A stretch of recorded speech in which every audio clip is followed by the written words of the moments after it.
आज मेरा हाथ कट गया तो कोई पहचान नहीं रहा, रिश्तेदार और कोई भी नहीं पहचान रहा। मेरा भी आगे पीछे कोई नहीं है। आपके वो पहले जो पति थे वो कहाँ क्यों चले गए? मेरे पति मेरे बेटे और बेटी को लेकर चले गए, पता नहीं कहाँ गुरुजी, कि बस उनका शुरू से भौजाई का ही अफेयर था सर।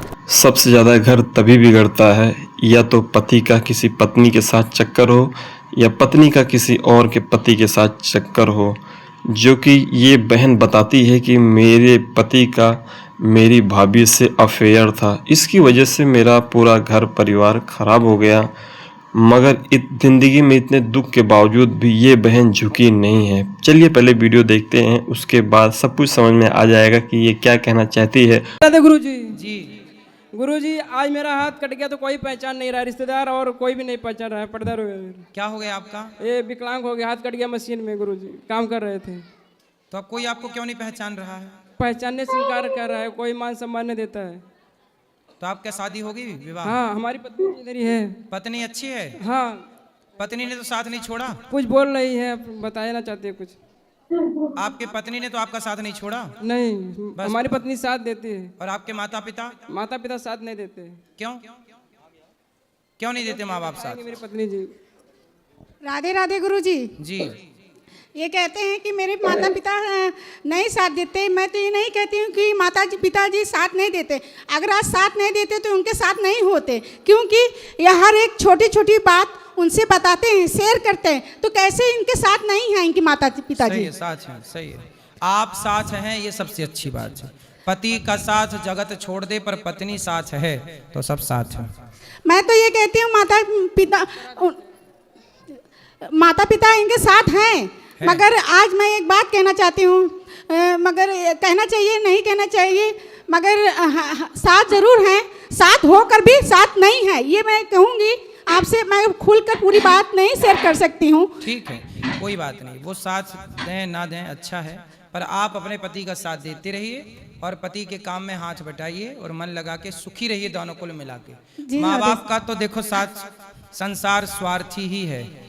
माँ बाप तो ठीक है, जितना साथ दे दिए उतना बहुत है। जी सर। साथ भगवान का चाहिए, उम्मीद भगवान से करना चाहिए। मुझे लगता है संसार से उम्मीद भी नहीं करनी चाहिए। मैं यही कहती हूँ उनसे कि कोई आपका साथ दे या ना दे, मेरा भी आगे पीछे कोई नहीं है गुरुजी, क्योंकि मैं बहुत दिन से आपके पास आती थी। बच्चे हैं? जी, मेरे ये दूसरी शादी भई है इनके साथ। इनकी भी दूसरी शादी हुई है। पहली पत्नी इनको छोड़ के चली गई है। उनके दोषी इनके पिताजी हैं। अच्छा जी, मैं खुल के आपसे ये बात शेयर नहीं कर सकती गुरुजी। अच्छा, तो आप, क्योंकि उनका भी मान सम्मान बना रहे। तो आपके पति कहाँ थे पहले? मेरी शादी पहले कौशाम्बी जिले में शादी हुई थी, फिर वो टूट गई। मैं 2006 में मेरी शादी हुई थी। तो आपके वो पहले जो पति थे वो कहाँ क्यों चले गए? मैं चली नहीं गई, उन्होंने मुझे छोड़ दिया है। अच्छा, आपको छोड़ दिया, फिर आपको ये मिले?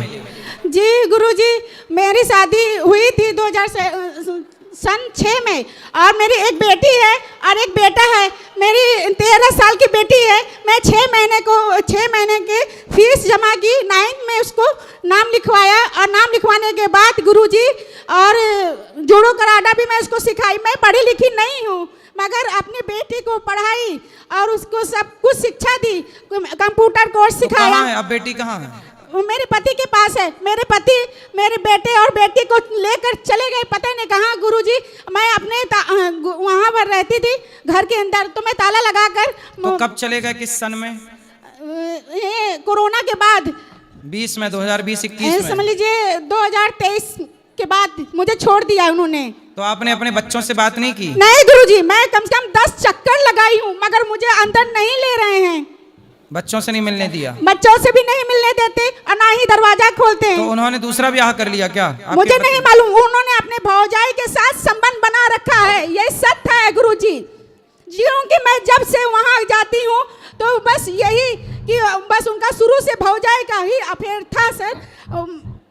सही है, कोई भी घर बिगड़ेगा तो याद रखिएगा, या स्त्री का किसी के साथ चक्कर होगा या पुरुष का किसी के साथ चक्कर। बिना चक्कर के चक्कर में पढ़ ही नहीं सकते लोग, यही है चक्कर सब। और गुरुजी मैंने अपने मेहनत इसी चक्कर में 84 का चक्कर पड़ा रहता है। 84 के चक्कर से लोग निकल नहीं पाते क्योंकि चक्कर है। अब आप खुश रहो, भगवान का नाम जपो। जी सुनिए गुरुजी, मैं एक बार और कहना चाहती हूँ, क्योंकि जिस दिन मेरे पति ने निकाला उसके बाद मैं कई बार गई, 10-20 बार। तो ये कहाँ मिल गए आपको? ये मैं तो एक मिनट रुकिए बताती हूँ। मैं अपने माता पिता के घर गई तो मेरे माता पिता भी मुझे रखने के लिए तैयार तो हैं, मगर मेरे साथ बहुत ही दुर्भाग्य पागल बनाकर मुझे रखना चाहते थे अपने घर में। तो मैं बोली कि मैं नहीं, ऐसे ज़िंदगी नहीं काट पाऊंगी, क्योंकि मुझे मैं पागल नहीं हूँ, मगर फिर भी मुझे पागल घोषित करना चाहते थे। इसलिए मैंने इसलिए गुरुजी रुकिए एक मिनट। हाँ हाँ बोलो, आराम से बोलो, कोई दिक्कत नहीं, बोलो। हाँ, जब आपके माँ बाप आपको पागल साबित करना चाहते थे, फिर ये भैया कहाँ मिल गया? मैं बताती हूँ ना। मैंने हिम्मत करके फिर मैंने कहा कि अब मैं मम्मी पापा के घर नहीं रहूँगी, क्योंकि इसलिए जब मेरी शादी हुई थी तो 2006 में, तो मेरे पति बहुत गरीब थे, गरीब घर से थी। हाँ। मैं जिस दिन पैर रखी, मैंने पापा ने अपने मर्जी से शादी किया था, तो मैंने कहा कि जहाँ मेरे माँ बाप शादी कर देंगे मैं वहीं चली जाऊंगी।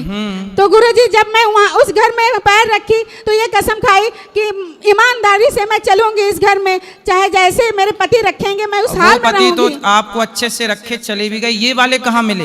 ये अयोध्या धाम में मिले। मैं वहाँ पर जब घर छूटा मेरा, तब से मैं चंदन लगाकर अपना जीवन व्यतीत कर रही थी गुरुजी। तो अयोध्या में आप चंदन लगाती थी? जी, मैं यहाँ भी आई थी आपके पास। तो फिर ये वहाँ चंदन लगवाने आए थे? जी नहीं गुरुजी, मैंने कि ये मुझसे पूछे आप कहाँ से हो, तो मैं इनको डांट के भगा दी थी गुरुजी। मगर फिर उसके बाद मैं अपने गुरु, जब से मेरा घर छूटा है तो समझ लीजिए मैं साधु के जैसे रहती थी गुरुजी। चलो फिर इनको चंदन लगाए कि नहीं? चंदन लगाकर उसके बाद मैं जीवन व्यतीत कर रही थी, अपना पेट पाल रही थी, इन्हीं किसी के आगे हाथ नहीं फैला रही थी। चलिए अच्छा है, तो अयोध्या में भेंट हो गई आपकी। जी, मेहनत करके ही अपना आगे बहुत काम के तलाश में। तो अभी भी चंदन लगाती हो? अब छोड़ दिया है, जब से इनका साथ पाई तो चलो अब इनको लगा दी, अब जरूरत नहीं है। राधे राधे गुरुजी। चलो अब खुश रहो दोनों। गुरुजी राधे राधे। राधे राधे। आई होप दोस्तों आपने वीडियो सुना और देखा होगा, और इसमें बहुत ज़्यादा महत्वपूर्ण और बहुत ही इंटरेक्टिव वीडियो आपको लगी होगी, क्योंकि इसमें दिखाना और बताना सिर्फ मेरा मकसद यही है कि आज जो समाज में हो रहा है वो हम सबको जानना ज़रूरी है। और महाराज अनिरुद्ध के पास ऐसे ऐसे लोग आते हैं जो अपने दुख और दर्द दोनों बताते हैं। तो गाइस, आप लोगों को वीडियो कैसा लगा हमें कमेंट बॉक्स में ज़रूर बताएं, और वीडियो अच्छी लगी हो तो लाइक कर दें, और मिलते हैं एक और वीडियो में। तब तक अपना और अपनों का ध्यान रखिए। Thank you for watching my video.